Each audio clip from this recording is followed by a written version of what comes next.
akan ada yang namanya problem free. Selalu ada masalah, baik dalam keluarga, dalam pekerjaan, dalam bisnis, dimanapun, bahkan dalam pelayanan. Selalu saja ada tantangan.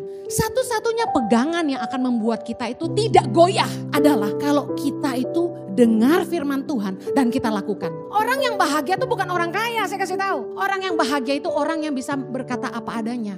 Cukup, terjadilah sesuai dengan imanmu. Punya iman dong, jangan ngeluh. Ngomong tuh penuh berkat. Kenapa proses gak kelar-kelar? Lu sombong sih, udah kere, sombong lagi. Gak ada yang sempurna. Ketika ada masalah dalam rumah tangga, pasti ada sebabnya. Dan gak mungkin sumbernya cuma satu, pasti dua. Udah cerai nikah lagi. Saya bertanya, ada jaminan gak kebahagiaan di pernikahan kedua? Belum tentu.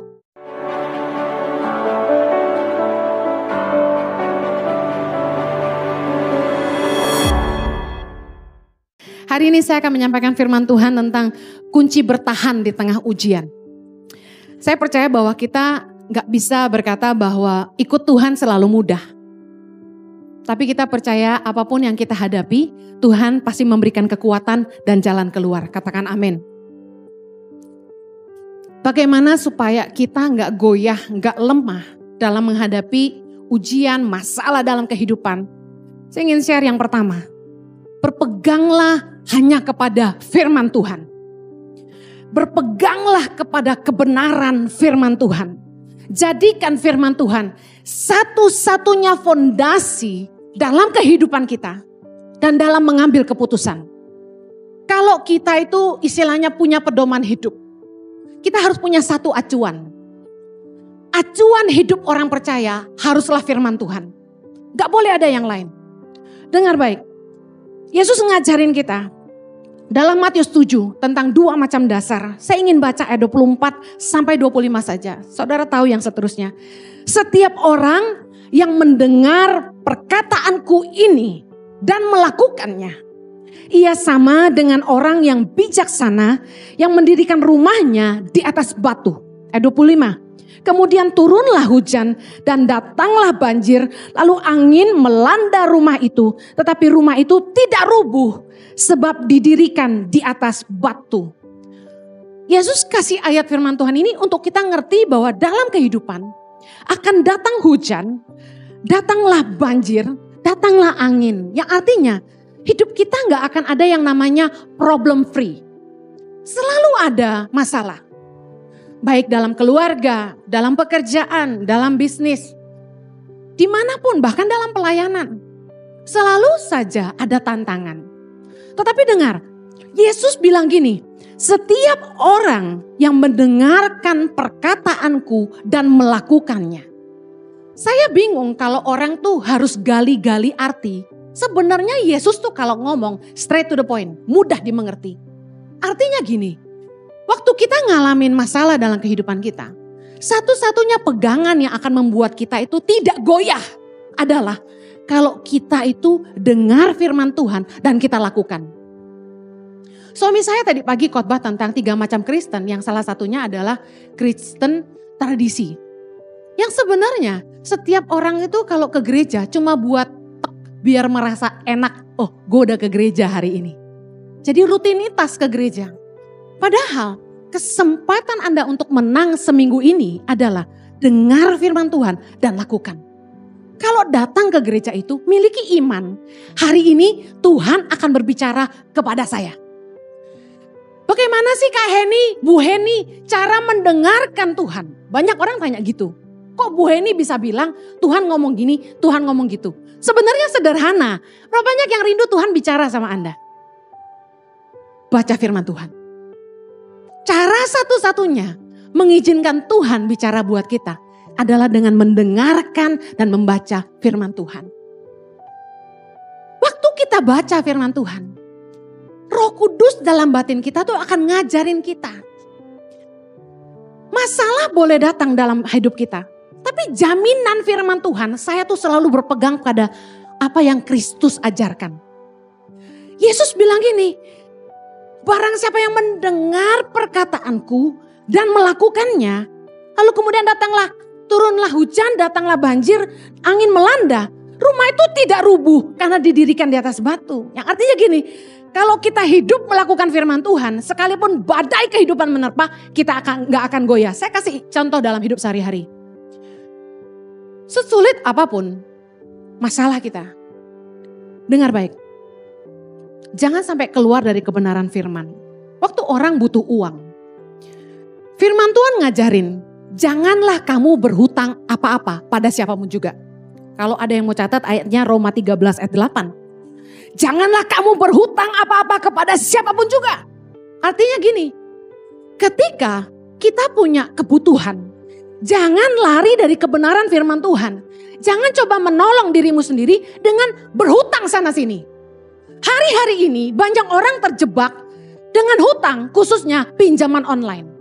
Ini jahat sekali loh aplikasi ini.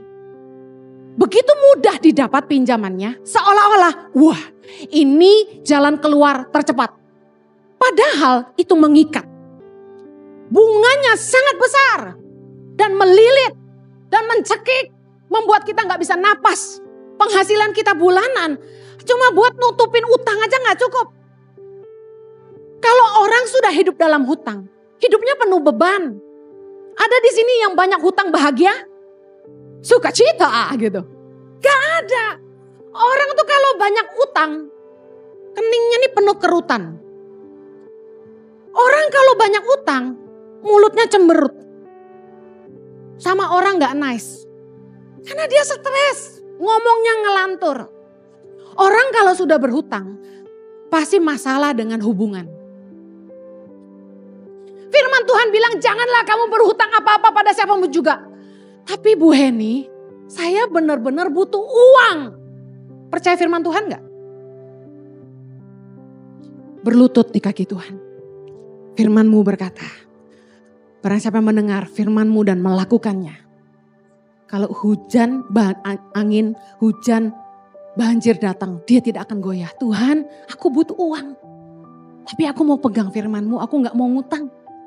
Aku percaya Tuhan pasti sediakan. Berani gak? Kita sering kali lebih sok pinter daripada Tuhan. Bu ini gak ngalamin sih? Ngalamin. Justru saya kasih tahu.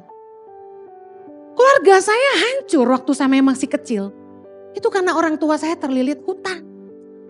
Porak-poranda. Makanya saya benci yang namanya hutang. Kalau gak mampu, jangan sok aksi. Kenapa kalau cuma mampu beli mobil bekas harus beli mobil baru? Kalau memang gak mampu beli Innova, kenapa gak beli Avanza atau Xenia yang lebih murah? Kita hidup itu jangan makan gaya. Cukupkan dirimu dengan apa yang kamu punya gitu loh. Kalau Tuhan memang cuma berkati kamu segitu, bersyukurlah. Jangan bandingin hidupmu dengan orang lain.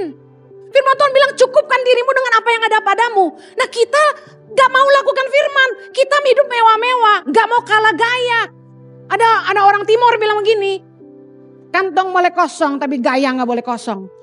Ngomong kosong loh gue bilangin. Masa Ngana bisa beli tas mahal kita tara bisa? Dia bilang gitu. Kita bilang Ngana jual apa? Ngana jual lemper baru Ngana mau beli tas. Itu mau jual lemper berapa truk? Sudah orang jual tambang emas.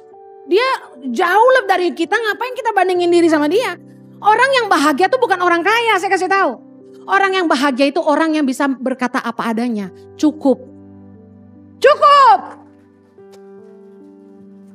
Ibu-ibu yang punya suami gak kaya, saya tanya, kalau Anda kawin sama yang lebih kaya, Anda jamin Anda lebih bahagia? Katakan sama-sama, belum tentu. Teman saya banyak yang nikah sama cowok yang lebih kaya daripada suami saya. Kami bukan orang kaya tapi kami bahagia.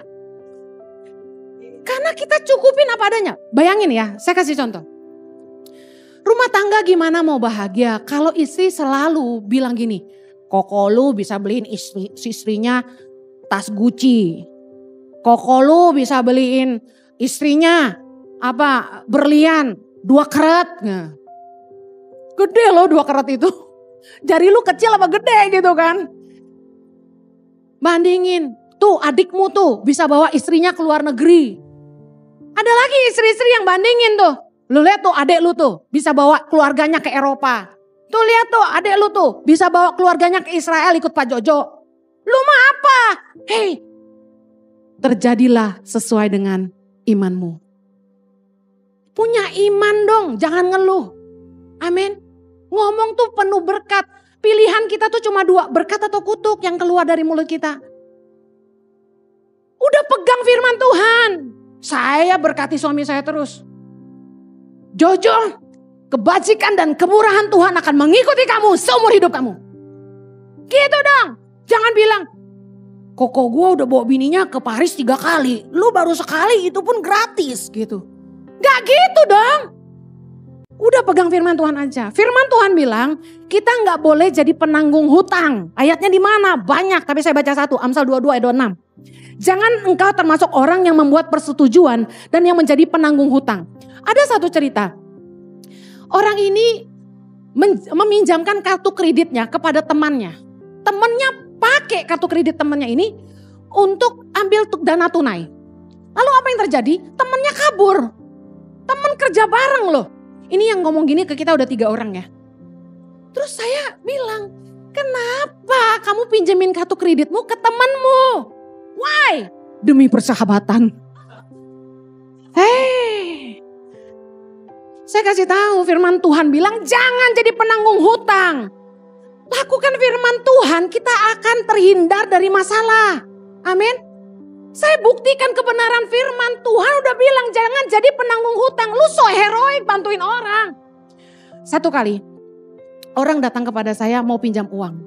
Bu Heni, saya mau pinjam uang berapa waktu itu dia ngomongnya? 30 juta. Buat apa?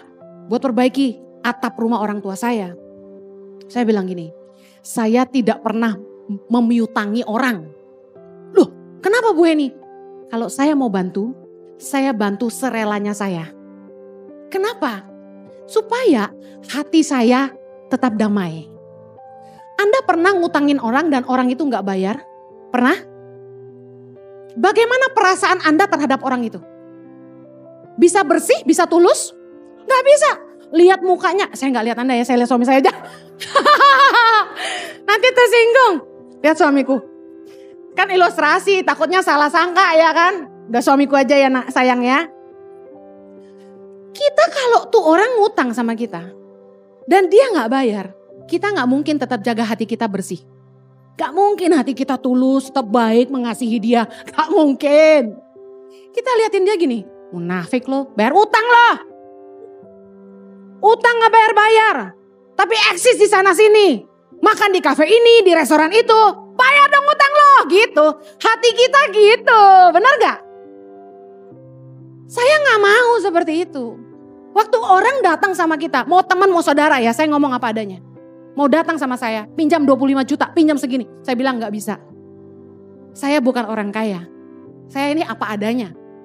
Jadi kalau saya mau bantu orang, saya bantu serela saya. Nah ada satu kali orang ini pintar banget. Dia bilang gini, ya udah naikin serelanya. Dia bilang gitu. Hah? Aduh. Dia tanya, emangnya Ibu Heni relanya berapa ngasih saya? Ditanya loh. Harusnya kan terserah gue, ntar gue yang transfer gitu kan. Ini pinter nih. Saya bilang relanya 5 juta gitu misalnya. Jangan dicatat ya, habis ini datangin saya. Gak ada ya. 500 rupiah. Terus dia bilang gini, boleh gak dinaikin serelanya 10 juta? Hah? Kagak bisa, gue bilang gitu.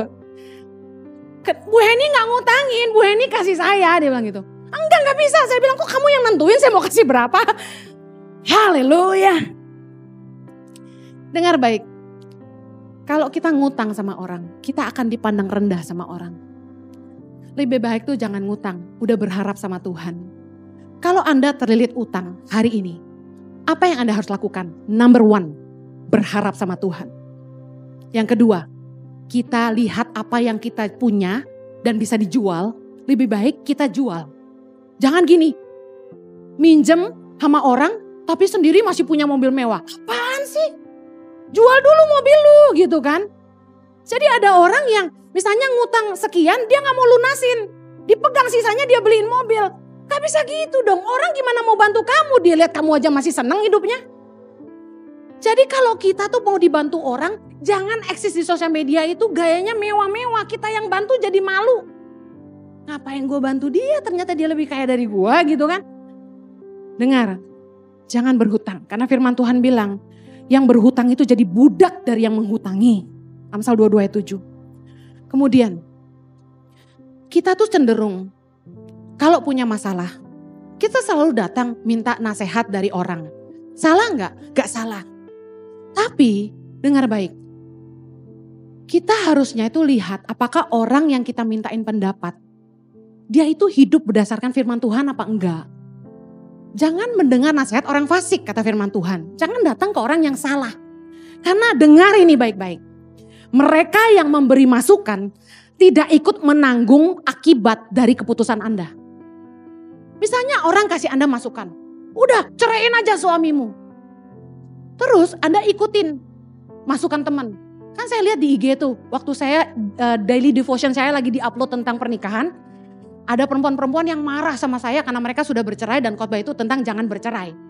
Enak aja, kalau kita bonyok dipukulin suami, emangnya harus diam aja? Lah berarti dia belum dengar khotbah saya yang lain gitu kan. Anda boleh berpisah kalau Anda sampai mendapat kekerasan fisik, tapi berpisah sementara.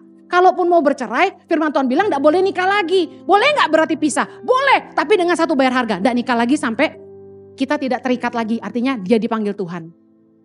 Saya bilang gini, jangan dengar masukan sembarang orang. Bijaksanalah memberi telingamu kepada orang. Kenapa? Waktu kita ngikutin saran dia, belum tentu kalau kita punya masalah dia mau nolong kita. Misalnya ibu ini, dia dikasih tahu kan sama temannya, ceraiin aja laki kayak gitu.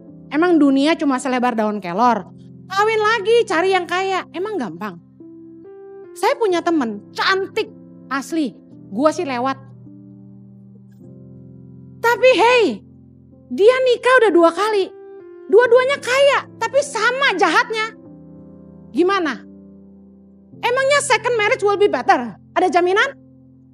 Udah cerai nikah lagi. Saya bertanya, ada jaminan gak kebahagiaan di pernikahan kedua? Belum tentu. Saya pernah ketemu wanita yang menikah 3 kali. Berapa kali? 3 kali. Cukup gak buat belajar? Saya tanya. Cukup gak? Mari kita belajar. Saya tanya sama wanita ini.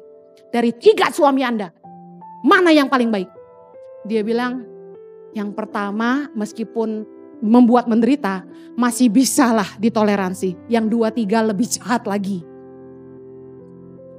Kita cerai pun bukan jalan keluar terbaik. Saya balikin lagi.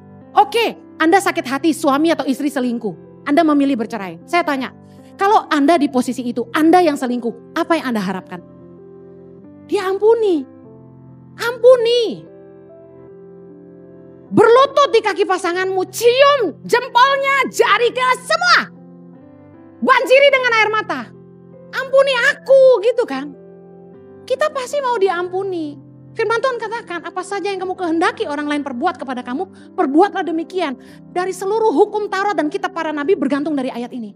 Bahwa bagaimana kita ingin diperlakukan, perlakukan itu ke orang lain. Kalau saya memilih diampuni pasangan saya juga harus ngampuni pasangan saya. Gak ada yang sempurna. Ketika ada masalah dalam rumah tangga, pasti ada sebabnya. Dan gak mungkin sumbernya cuma 1, pasti 2. It takes 2 to tango. Kalau kita mau Tuhan terlibat dalam hidup kita, dengar baik. Pastikan kita hidup dalam kebenaran. Jangan sampai kita keluar dari jalan kebenaran. Karena dosa justru memisahkan kita dari Allah. Misalnya kita ini lagi dalam kesusahan, pergumulan yang luar biasa. Badai kehidupan yang tidak tertahankan. Saya mau kasih tahu, Anda butuh pertolongan Tuhan enggak? Butuh. Butuh campur tangan Tuhan enggak? Butuh. Butuh mujizat Tuhan enggak? Butuh. Jangan malah berbuat dosa, jangan sampai keluar dari kebenaran kalau Anda ingin Tuhan campur tangan. Yesaya 59 ayat yang pertama, kita baca sama-sama. Sesungguhnya tangan Tuhan tidak kurang panjang untuk menyelamatkan dan pendengarannya tidak kurang tajam untuk mendengar. Tetapi yang merupakan pemisah antara kamu dan Allahmu ialah segala kejahatanmu. Dan yang membuat dia menyembunyikan diri terhadap kamu sehingga ia tidak mendengar ialah segala dosamu. Sebab tanganmu cemar oleh darah dan jarimu oleh kejahatan. Mulutmu mengucapkan dusta, lidahmu menyebut-nyebut kekurangan. Dosa memisahkan kita dari Allah. Kalau kita ingin tetap dekat dengan kasih karunia, jagalah kebenaran firman Allah. Bu, benar-benar butuh uang, udah gak ada lagi yang bisa dijual, gimana? Kerja double shift, kerja double job. Dengar baik, cium kaki orang yang engkau hutangi kalau perlu. Dan minta kesempatan perpanjangan waktu. Minta keringanan, datang ke bank. Saya gak punya uang, saya gak bisa bayar. Kalau bank mau tetap saya lunasi, kasih saya perpanjangan waktu. Contoh, harus due bayar akhir bulan ini. Gak punya uang gimana? Mau penjarakan saya, tambah hutangnya gak dibayar. Gitu aja datang ke bank. Kalau mau saya bayar, kasih saya perpanjangan waktu. Berapa lama? Mereka akan tantang. Hitung baik-baik, butuh 5 tahun. Bunga akan tetap berjalan. Karena secara hukum OJK itu gak bisa dihilangkan. Tapi paling gak kita beroleh keringanan cicilan bulanan. Nah, dari pihak kita, pegang omongan, jadi orang yang bisa dipercaya. Bayar cicilannya, kemudian kerja keras. Kalau perlu, kerja pagi siang malam. Untuk melunasi hutangmu. Jangan sampai matamu tertidur, sampai hutangmu lunas. Istirahat dong Bu Heni, boleh dong. Tapi kurangi main-mainmu, kerja keraslah. Amen. Saya percaya berkat Tuhan pasti mengikuti kamu. Mujizat Tuhan pasti tersedia bagi kamu. Katakan amin. Haleluya. Kalau kita sampai berbuat dosa, saya mau kasih tahu, Tuhan malah tidak akan bela kita. Karena kita tidak mungkin memperalat Tuhan dalam tanda kutip untuk terlibat dalam kejahatan kita. Misalnya ada satu direktur, dia ngelamar kerja di sebuah perusahaan besar. Dia tulis di CV-nya, di resume-nya, bahwa dia tuh ex-direktur di perusahaan sebelumnya. Padahal di perusahaan itu dulunya dia cuma manajer. Bayangin berani ya, bikin CV palsu. Kemudian dia kerja sama perusahaan ini, baru 1 bulan dipecat. Diusir keluar dari fasilitas rumah, gaji 100 juta, diusir. Kenapa? Nipu. Dia gak becus. Mari jangan sampai kita berdusta, jangan sampai kita nipu. Kerja keraslah. Orang yang bisa dipercaya dekat dengan berkat Allah. Amin. Yang kedua, bagaimana kita kuat menghadapi ujian? Mendekatlah kepada Tuhan. Ada orang yang justru di masa susah, saking kecewanya, itu bilang sama saya gini, percuma saya doa, Tuhan gak jawab-jawab. Ibu jangan suruh saya baca firman, saya udah tahu semua isi Alkitab, dia bilang gitu. Saya doa Tuhan gak jawab, udah capek saya, dia bilang. Bertahun-tahun saya berdoa, gak ada jalan keluar. Akhirnya dia menjauh dari Tuhan, dia jadi pahit sama Tuhan. Nah, saya kasih tahu, kalau masalah tuh berkepanjangan, jangan marah sama Tuhan. Tapi coba duduk tenang dan pikirkan, salahnya di mana. Pasti ada sebabnya. Contoh, Tuhan izinkan proses dalam hidup kita. Pastor Jojo tadi bicara dengan luar biasa. Yang pertama supaya kita bertobat. Kita udah tobat belum? Kenapa masalah kita gak kelar-kelar? Karena kita gak tobat-tobat. Kalau masalah ingin cepat selesai, kita harus cepat bertobat. Yang kedua, untuk membentuk kita. Nah, apa sih pembentukan Tuhan? Contoh, kita sombong. Kita kalau ngomong tinggi, selalu mandang rendah orang lain. Nah, kenapa proses gak kelar-kelar? Lu sombong sih, udah kere sombong lagi. Ada loh tipe-tipe orang yang dia butuh bantuan kita, tapi kalau dikasih tahu sok pintar. Nah, ini orang sombong. Mau dibantu tapi susah dikasih tahu. Ada kan tipe-tipe begitu? Ada orang yang datang sama kami mau pinjam uang. Saya tanya, untuk apa? Dia bilang gini, ya urusan pribadi saya dong, ya cari sendirilah. Lu mau dibantu susah dikasih tahu. Jangan bantu orang yang begitu, buang waktu. Problem kita gak akan selesai kalau kita gak mau berubah.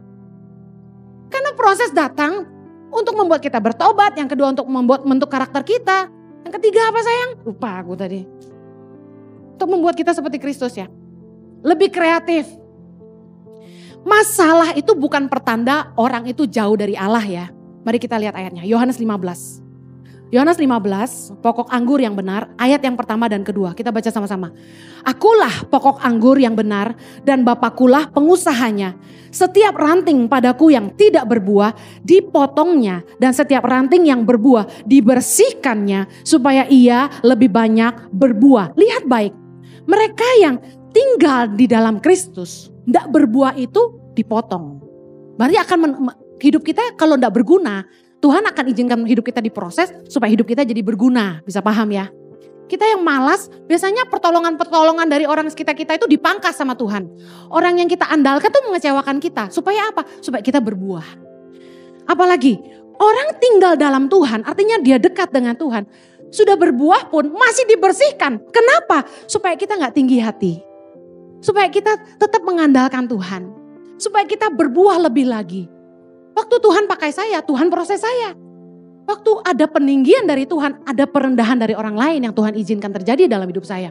Supaya saya ingat bukan saya tapi Tuhan. Waktu Marlon nyanyi lagu itu, saya tuh nangis terus karena lagu ini tuh selalu bagi saya, ini hati saya buat Tuhan. Bahwa satu-satunya yang saya andalkan tuh cuma Tuhan, gak ada yang lain. Saya gak punya apa-apa dan saya gak punya orang lain selain Tuhan. Kalau Tuhan gak tolong saya gak bisa. Justru kalau kita sungguh-sungguh ngandalin Tuhan ya, kita gak bisa sombong. Justru kalau orang tuh sampai sombong, berarti dia gak ngandalin Tuhan, dia ngandalin dirinya sendiri. Kita berani bilang bahwa kita mampu tanpa Tuhan? Gak bisa. Jangan menghakimi orang-orang yang sedang ditimpa masalah. Wah lo, problem datang terus tuh. Gak punya hubungan pribadi sama Tuhan ya. Nah lo ditimpa masalah tuh. Kenapa tuh gak punya keturunan? Nah gak diberkati sih. Kenapa perusahaannya susah? Gak bayar perpuluhan ya. Dengar baik, jangan suka ngehakimin orang. Semua orang punya masalah, semua orang ngalamin proses. Tuhan itu mengizinkan masalah datang supaya hidup kita dibersihkan. Supaya kita berbuah lebih banyak. Katakan amin. Amin. Kunci kita kuat dalam ujian adalah tetap tinggal di dalam Tuhan. Yohanes 15 ayat 4 berkata, tinggallah di dalam aku dan aku di dalam kamu. Sama seperti ranting tidak dapat berbuah dari dirinya sendiri. Kalau ia tidak tinggal pada pokok anggur, demikian juga kamu tidak berbuah jikalau kamu tidak tinggal di dalam aku. Ayat kelima, akulah pokok anggur dan kamulah ranting-rantingnya. Barang siapa tinggal di dalam aku dan aku di dalam dia, ia berbuah banyak sebab di luar aku kamu tidak dapat berbuat apa-apa. Justru kalau lagi dilanda masalah, jangan meninggalkan Allah. Justru kita butuh Tuhan. Kenapa begitu? Karena Tuhan itu sumber hikmat dalam hidup kita. Tuhan itu yang memberikan kecakapan dalam hati kita. Saya percaya setiap kita diberi kemampuan oleh Tuhan untuk menyelesaikan masalah. Katakan amin. Saya percaya kalau kita mau ditolong Tuhan, jangan justru menghindar dari Tuhan. Tetap pegang Tuhan erat-erat. Apa yang terjadi ketika di tengah masalah kita tetap berpegang pada Tuhan? Saya katakan, di masa sulit pun kamu akan terus berbuah. Bayangin, di masa sulit ketika kami berdua kesulitan, pandemi datang melanda, banyak partner tangan pengharapan yang meninggalkan tangan pengharapan karena mereka sendiri kesusahan. Kami gak marah sama mereka, tapi kami malah berdoa buat mereka. Tapi apa yang terjadi? Di masa pandemi, Tuhan memakai kami untuk menolong lebih banyak orang, menolong lebih banyak anak-anak lewat program peduli sesama. Bahkan sekarang kami memberikan beasiswa untuk anak-anak pedalaman yang cerdas, berintegritas, benar-benar takut akan Tuhan dan karakternya baik. Untuk menjadi guru-guru bagi Indonesia. Doakan kami, karena saya merenung terus. Kami selama ini rekrut orang-orang dari seluruh Indonesia. Dilatih di Jakarta, lalu diutus ke pedalaman dengan kontrak guru pedalaman cuma 1 tahun. Investasi yang kami berikan terlalu besar hanya untuk kontrak 1 tahun sebenarnya. Jadi saya bilang, apa ya yang lebih sustain ke depan? Anak-anak ini yang harus dijadikan guru. Supaya ketika kita sekolahkan mereka kembali ke daerah mereka dan mencerdaskan anak-anak mereka. Saya mulai melangkah dengan iman justru di masa sulit. Dan saya lihat penyertaan Tuhan yang luar biasa. Saya ingin katakan kita buka gereja onsite ini bukan karena kita pengen keruk uang lebih banyak. Gak ada istilah seperti itu. Justru kami sediakan ibadah onsite ini karena kami tahu jemaat butuh. Ada jemaat yang gak seneng ibadah online. Sudah gak fokus gitu loh, liatin TV terus, bener gak? Lebih enak gini gak? Sebenarnya kalau coba tanya sama saya, Pastor Henny lebih suka online aja atau onsite? Lebih enak online, kenapa? Tapping, tayang, hari Minggu bisa bangun siang. Bisa makan sama anak, bisa kumpul keluarga, pagi-pagi gak usah keramas. Tapi saya tahu ini kebutuhan. Nah, saya ingin kasih tahu gini, saya sangat bersyukur Anda enggak takut COVID terus tetap datang ke gereja. Puji Tuhan. Justru kalau suami saya ini luar biasa. Saya tuh waktu COVID tuh takut keluar. Gak mau keluar. Dia bilang gini, kamu kalau takut enggak punya iman, kamu enggak akan bikin apa-apa. Kalau kita selalu takut, kita akan bikin apa-apa. Mari terus mendekat sama Tuhan. Anda datang ke gereja, saya mau kasih tahu kedatanganmu tidak akan sia-sia. Anda nyembah, jiwamu disegarkan. Saya ngerti rasanya. Matius 11 ayat yang ke-6. Dan berbahagialah orang yang tidak menjadi kecewa dan menolak aku. Yesus bilang gitu. Yesus tahu waktu kita ngadapin masalah. Kadang-kadang tuh saking tertekan dan tersesaknya. Kita kadang-kadang udah kehilangan iman. Ini sebenarnya gue bakal punya anak gak sih gitu kan.